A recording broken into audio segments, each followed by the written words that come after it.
دكتور، انا عندي زيادة في منطقة البطن، فالافضل ان انا اعمل عملية تكميم معدة ولا شفط دهون؟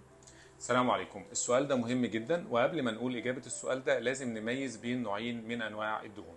لو احنا عندنا جدار البطن بالشكل ده، في عندنا دهون خارجية دي بتكون تحت الجلد، وفي دهون حشوية دي بتكون ورا العضلات وبتكون حوالين الأعضاء الداخلية نفسها.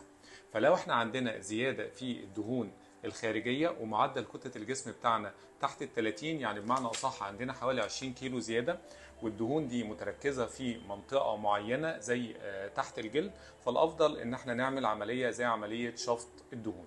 ولكن لو كان عندنا زيادة أكتر من 20 كيلو أو معدل كتلة الجسم بتاعنا أكتر من 30، والدهون دي كمان متجمعة حوالين الأعضاء الداخلية، يعني بمعنى أصح دهون حشوية، فالأصح في الحالة دي إن احنا نعمل عملية تكميم معدة.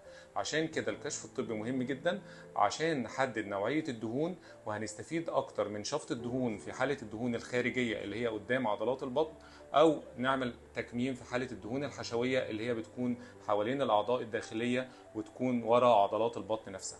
شكرا جزيلا لحضرتك.